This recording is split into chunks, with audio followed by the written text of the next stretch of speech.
Hello and welcome back to For the Property Investor podcast. And today we have another segment with our expert series episodes. And today we have a buyer's agent based in Melbourne, Allan Cuevas. Welcome, Allan. Hey, Owen. How's it How going? you doing? Good. Yeah, good. Thanks for having me. No, thanks for being on. It's a pleasure. And I wanted to talk to you today as a buyer's agent based in Melbourne. A bit about how you got started in the industry and why, and then talk a bit about what you're doing to help your clients. Tell us your origin story. How did you get started as a buyer's agent? My story is a little bit weird. I kind of We like weird. It's okay. I kind of fell into real estate by accident. So I used to live in Europe, in Budapest, where my wife is from, and Wow. I was teaching English. Actually, I couldn't do anything else there. Yeah. I knew how to speak English, so that was a kind of natural thing. And you may have heard of the book. It's called Rich Dad Poor Dad. Have you heard of that little book? Of course. Yeah.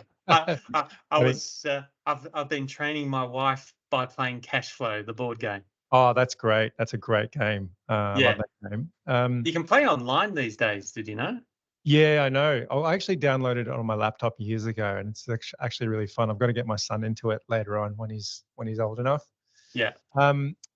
But a true story. Like I was just at a friend's house, and I was just scanning his bookshelf, and the book like called out to me. Like there was all these books on the shelf, and I was like, that's a weird title. What, Rich Dad Poor Dad? What does that mean? And then I picked it up and I showed my mate, and I was like, what's this book? And he goes, I wish I had read that book when I was 16. I'd be a multi-millionaire today. And then I was hooked. I was like, okay, that sounds really interesting. And so I started reading the book, and I got kind of obsessed with it just fascinated me. I'd never heard of like passive income or, the cash flow quadrant, like being an employee versus an investor and all that kind of stuff.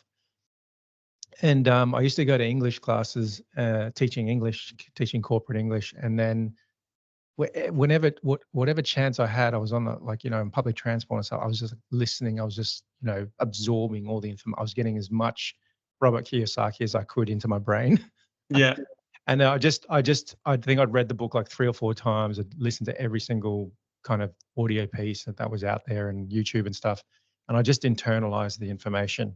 Like it just became kind of, part of my subconscious, I guess. And then I was like, man, I need to create some passive income.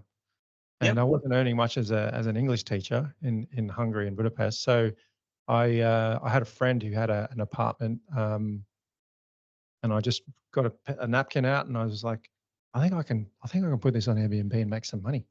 Right. And this was in Budapest? Yeah, this was in Budapest. And then I just kind of wrote it down on a napkin. I was like, right, this is what he's currently getting in rent. I reckon I could get this much. Kind of did a bit of that was my first kind of market analysis. Okay, cool. I've always kind of had that kind of analytical brain.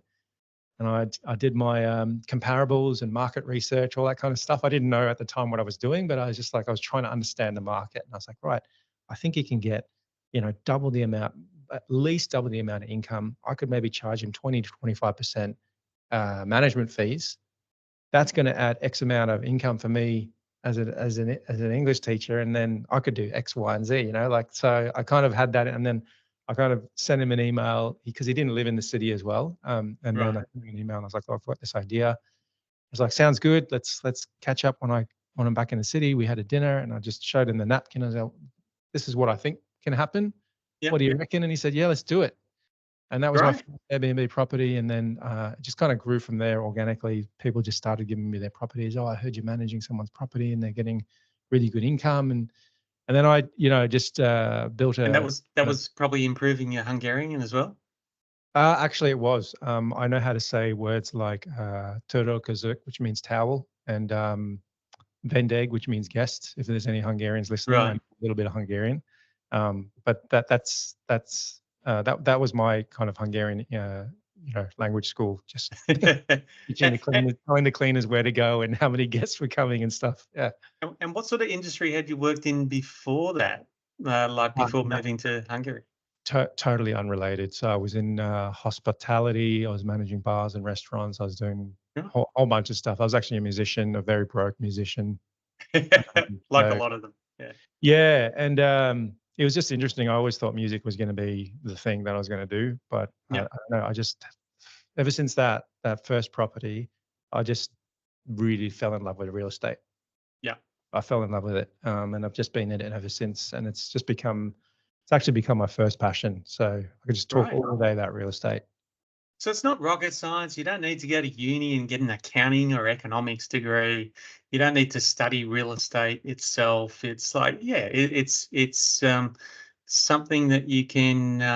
Now that means that everyone becomes a real estate expert overnight. But it's something that if you spend a lot of time Mm. working in, then it's something that almost anyone can do, can't they? Yeah, it's just like anything. Like I think if you're passionate enough about something, if you love something enough, like it doesn't feel like work. It just feels like, this is my default. Like, I'll be on the sofa just looking at real estate, just flicking through my phone, and my wife's like, "You're working." I'm like, "No, I'm not. I'm actually relaxing. Yeah. I'm looking at property. This is relaxing for me." I know. I could. Reading about real estate, I'm really interested in it. So Yes. Well, this is one reason why I started recording these conversations that I have about 10 times a day with different people, because it's like we might as well record this and then share our conversations with other people and let them learn as well. So yeah, yeah, we need yeah, to share it around. So yeah, because I just love having these conversations, and I feel like I've been doing it since I was about 8 years old. yeah. And yeah, I was born into it, I felt like. But cool. It's well, that's a great origin story of how you got involved. Mm. And then you moved back to Australia at some stage. Yeah, so we came back during COVID, started working for some investment companies. So that's how I got out of management and more into like actual property investment. Yeah. And then was working freelance for a while. Yeah, with different firms, and I just kind of felt like, you know what, I feel like I need to do this like myself Yeah. and start my own business and um and then here we are. Yeah. So I started Foundation Property not that long ago, probably 6 months ago. Yeah. Um yeah, but we're already helping a lot of clients, and it's really fun, really exciting. And we're kind of like a boutique agency, so we spend a lot of time with our clients. Um, you know, we like to spend the time with them and give them the time and educate them and just spend the time with them. Mm. And Is it mainly investors that you work with, or do you do any owner occupied buyers agency work? Or we've done a little bit. We helped one or two clients get into their first home, yep. but we mainly focus on investor clients. Okay. But it's almost the same process. Even if an owner occupier, like let's say, approaches us, Mm. um, it's actually even more work to do. Like it's kind of all the normal stuff that you have to do with like an investment property, but Yeah. it's a lot more detailed because that's their home. They've got very, very specific requirements. Mm. Whereas for investment, it's about the numbers kind of. Yeah. So, but mainly, yeah, we focus on investors, and we buy like all across the country. A lot of our clients are not even based in Melbourne. They're all across the country. Right. So yeah, it's pretty exciting. It's a lot of fun. And where are you buying at the moment, and why? And how do you have those conversations with clients to discuss the where and why? Great question. So we buy wherever it makes sense. So we always start with what are we working with? What's our budget? Yep. And then from there, we can kind of narrow things down. And okay, if you've got to spend $400,000 or $500,000 on an investment property, which are the best markets which are moving right now, but you're going to get some medium and long-term growth as well. So we kind of we've got kind of two main research pillars, which is we look at the macro data, which is, you know, infrastructure investment, population growth, and kind of short-term market factors like supply and demand factors like days on market, stock on market, that sort of thing. So we can really see, we like, you know, we use a lot of analytics and software, and so we can actually see kind of on a graph what's the heat of the market and is it moving now? Because you don't want investors to jump into a market. All markets are going to go up eventually, but you don't want to wait 5 years for it to start going up, right? Especially for a lot of our younger investors, they want to build portfolios quickly and get to their goal quickly. So they need to build the equity now, right? Not in 5-10 years from now. So we basically pick markets which are moving right now, where they're going to get that growth now, and then they can pull that growth out and get into the next property quickly. Yeah. And where are your favorite spots at the moment? Yeah, Perth is there's it's just incredible what's happening in Perth. Yeah, so we're buying in Perth. Depending on the client, sometimes we might look at Melbourne, because I always kind of like to break it down. There's two types of markets. There's your kind of slow and steady, which is kind of like a very kind of like diagonal linear curve, and then you've got more explosive markets like Perth. So Perth, we're looking at parts of Brisbane. Townsville looks really good as well. Even South Australia, the northern suburbs of Adelaide. So it's kind of all over the place. But I would have to say one of my favorite markets at the moment is probably Townsville. It's just a quite an exciting market. Yeah. Yes, we started managing Townsville about 12 months ago, and it's going gangbusters. Just like Perth as well. It's really surprising. It's from a property management point of view, it's where the sort of Sydney, Melbourne, Brisbane markets were during the sort of, maybe we'll call it the tail end of the COVID years, where property prices were going up. There was very very high demand for rentals, and now it's gone to those more smaller cities, we'll call them, with Perth and Townsville. There's a lot of exciting stuff there, though. I mean, you know, you're like, it's got those short to medium term indicators of growth, and then you've got population growth and all the infrastructure going in. It's just exciting. It's an exciting market, I think, and the rental yields are great as well. You know? And obviously price points, more reasonable. What sort of price points to be able to get into, say, Townsville or Perth? Perth, it's getting more difficult. I think if your budget's below, you know, 500, 550, it's going to be tricky for you. The yields are being compressed, you know, because the market has, I mean, sometimes some suburbs are going up. Most suburbs in the, you know, in Perth are going up like sometimes 3% a month. Like it's fast moving. So, you know, what you could get into something a year ago for 450, you're going to pay probably 550 for that same property. So Perth, below 550, I think you're going to start to really struggle. You need to get in quick now. And it'll still go. Like there's still indicators there. It's still going to go. But Townsville, you've got more opportunity there. I think you can get in for maybe 400, 450, something like that. A really good property. So right. And what type of clientele are you attracting to get into these types of properties? Yeah, that's really interesting. We tend to, foundation property tends to attract a lot of younger clients for some reason. I think that's great. Yeah, no, it is. It's very exciting because it's exciting for them. So we're like, I'm having a lot of conversations with clients, you know, in their early 20s, like 24. One of our clients is in there. She's 24. Okay. I was going to say, can you clarify what young means? What young is. I'm a lot older than I look as well, so that's really young for me. That's half my age.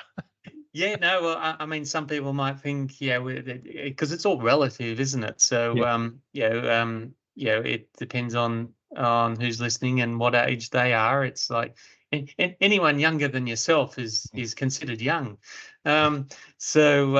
Younger, but young, like like, yeah, not even 30 yet. For me, that's young to be starting investing. It's great to do it as well. Yeah. And this goes against a lot of what we're hearing in the media about, oh, young people will never be able to get into the property market and own a property. Yeah. And yes, they're not necessarily buying Mm. property for them to live in, but the market and society has probably changed from 20, 30, 40 years ago. So Yeah. yeah, what are their motivations for buying, and what are their strategies? Yeah, like I 100% agree. It's just it's changed. It's different these days. You know, people like you've just got access to information now, and younger people are just getting more savvy and smart with money. You know, if they want to get smart with money, like the information's there, Yeah, and that the mentality is changing of how our parents might have done it, which is just buy a house and pay a mortgage off 30, 40 years. yeah, Young people are the younger generation now, the ones that are interested in kind of financial freedom, they're making early moves to say, I don't really want to do that, you mm, know? So the motivations that a lot of our clients, I'll give you an example of the nurse who we're working with. She's 24. You know, okay, she's single at the moment. She's on a great income, and uh, somewhere, I think originally somewhere from Africa, and her goal is by around age 30 to have enough passive income and enough a solid portfolio of assets yeah. where when she does start a family, she's already set up. Well, so we've got Yep. a single female immigrant, Hmm. Yep. um, and a nurse. Yep. So you couldn't get further away from Yeah. the big bad property investor, could you? Yeah. Yeah. Who is supposed to look like me apparently. Yeah, an old white guy with that apparently was owns lots of properties. But yeah, so that's a really good example that Mm. that that nurse who's an immigrant, single female, is getting into the property market Yeah. and preparing, and it's and surely that goes against what we're hearing a lot in the media, both mainstream and on the socials, Mm. about young people not being able to get into the market. So, what are strategies for young people like that to be able to get a start? How can they get a start with minimal deposit, Mhm. and or help from family? How does this work for them? Well, it obviously helps to have a decent income. I think, you know, all those people out there on social media and they're kind of complaining that, first of all, you just got to get out of that victim mentality. Like Yeah, that's not going to help you. Like you either find a solution or you just don't complain, because at the end of the day, no one else is going to take care of you. You got to take care of yourself. yeah, So one thing I kind of I think which I wish I had learned this a long time ago, is focus on building skills. Like it's that whole kind of the biggest investment you can make is in yourself. yep, Acquire skills, study, um, get better at specialize at something, and if you become valuable, you'll get paid more money. So focus on your income. But for those who, let's say, maybe they might be a few years off to creating a higher income, mm, there's loads of opportunities. The government's helping in a lot of ways. There's a lot of grants available. There are ways you can get into the property market, and sometimes we help with our clients finding the right options, what might actually make sense for them.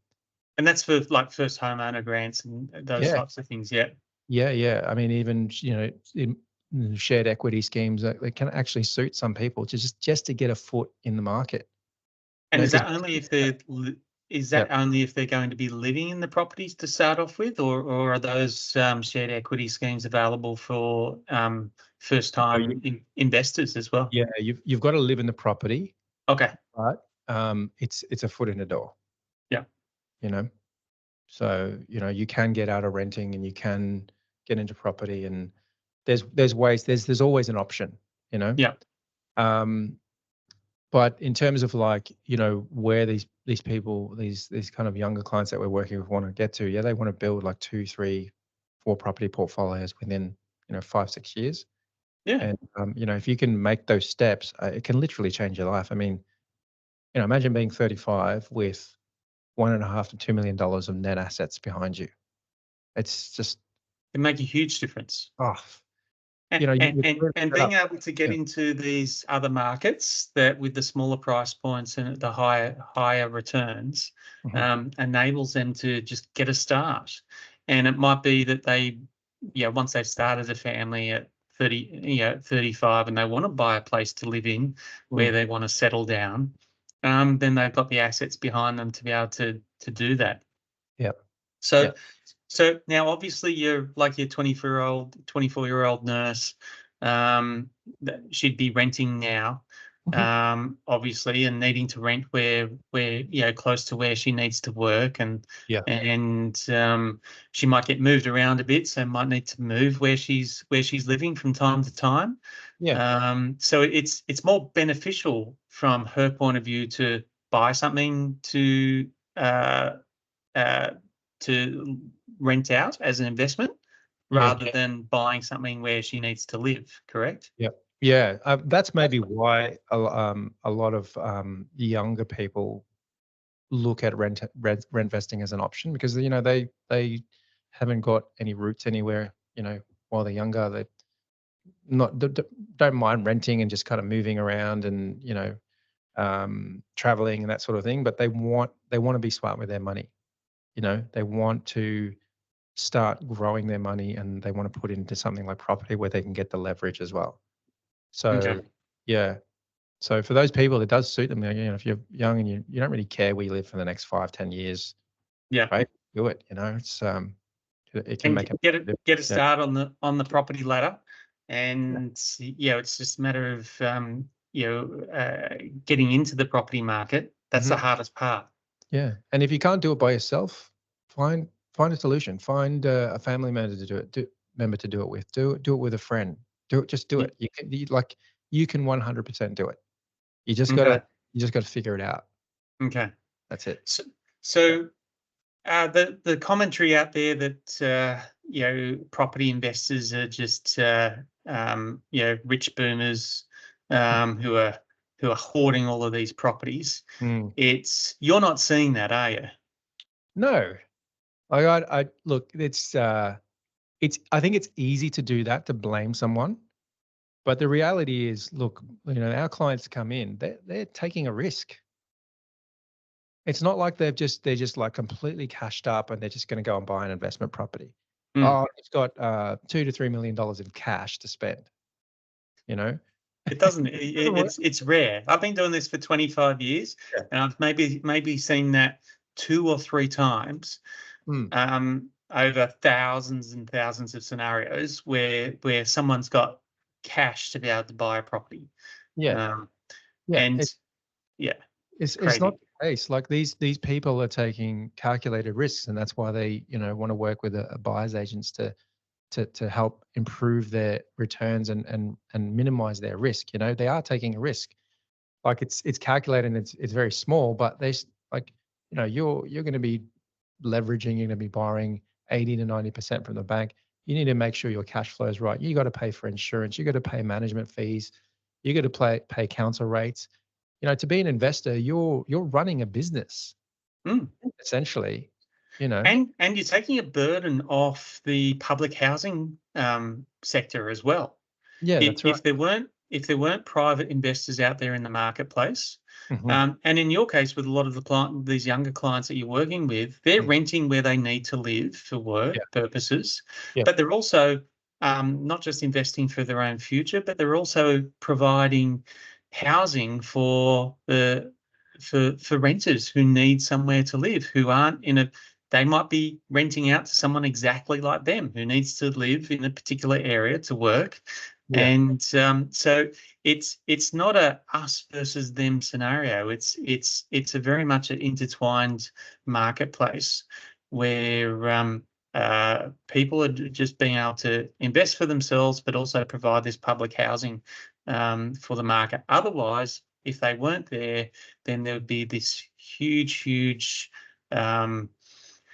demand for public housing that the government would have to look after, and that's one reason why there are benefits for investors, tax benefits for investors, with being able to claim on depreciation, and as well as being able to claim any losses that they might make on those properties.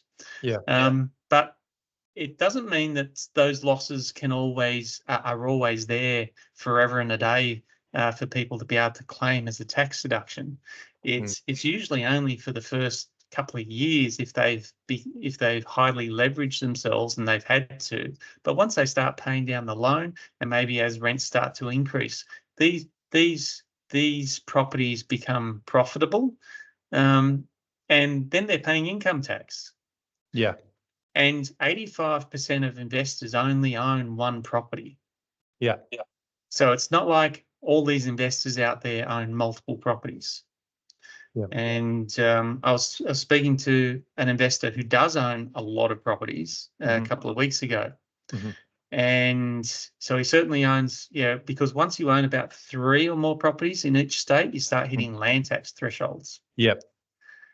And he was saying that 40% of his income from the gross income that he earns from all of his properties goes towards paying land tax. So, it's so from January to April, May, all of that income that he earns in those first 4 or 5 months goes towards paying land tax. So for a lot of people to say that investors don't pay their way and they get a lot of benefits, I think government gets their fair share out of them. 100%. I 100% agree with that. So that's my soapbox moment for talking about that. I mean, at the end of the day, investors put housing stock on the market. Like, the government's not going to do it, and that's why investors get benefits as well, because they're helping to put housing stock in the market as well. So the government just can't do it. Like, they haven't got the money, or they just can't build the housing stock like needed. So and that's what it comes down to, is what's going to bring pricing down. It's the supply of more properties. Correct? And there's only there's only one way that the government can control that, and to help that, it's by pushing through the red tape to get properties development applications approved quicker, release more land, make it easier to get development applications through for more high density housing, and which all state and federal governments are saying they're trying to do, but it just doesn't seem to be happening fast enough. And yes, where it seems like for years to come we'll be behind the 8 ball. So I don't think the housing stock is not going to be solved, at least for the next 10 years. Like, if you just have a look at the number of building approvals, it's not going down. It's not going up, it's going down. And it's been going down for the last 50 years, actually. It's just, it's not going to fix itself overnight, that's for sure. No, that's for sure. So, well, let's try and finish on a positive note. What can you suggest to people, apart from giving you a call, which we're certainly happy for people to do so, but if there's one thing that people can do to get out there? You mentioned a few things earlier about improving your income, but what's one thing that they can do to look at improving their knowledge, or working out a way to be able to get into the market? That's a good question. If I had to put it down to one thing, I would actually say plan. Like, like we just move at such a fast pace today. Like there's no time for anything, and people don't even give themselves time to think. So I don't know, this week or next week or as soon as possible, put aside 1 hour with no distractions, sit there by yourself, get a journal out, and actually write down what you want in life. Just write it down. Yeah. Yeah. And think about it. Think deeply about it, because most people have just never even just given themselves time to think. You need to sit down and you need to give yourself space away from TV, Netflix, internet, TikTok, YouTube. You need to sit down and think, plan it out, and then think about what you really want, why you want it, and then start, and your brain will start finding ways to figure out how to do that. Yeah, and you have to get educated. Yeah. And you'll slowly figure out, maybe I need to watch this, I need to do that, and then you'll got to start from the top, and then everything else will kind of work itself out. But give yourself time to think and just plan it out. Yeah, and there's actually more information out there now, and more services like people like yourself, buyers agents who specialize in helping, it seems like, young people get into the investment property market. Yeah. They have those resources like yourself. So so people can reach out to you via your website or socials. What's the best way?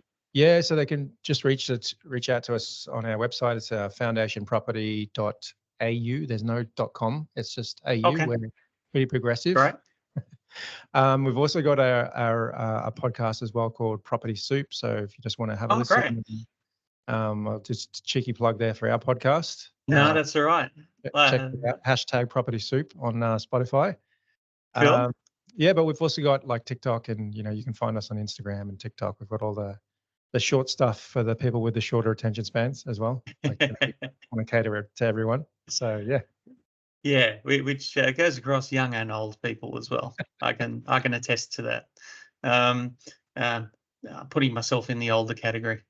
And all right, that's great. And once we post this as well, we'll certainly link you up on all of the socials and any details that we can as well. So I'll add to that. Yes, reach out to people like Allan, find some experts who work in this space to be able to find out how you can start off on your property journey, whether it's to be able to buy something to live in or buying something for investment. It's about getting started.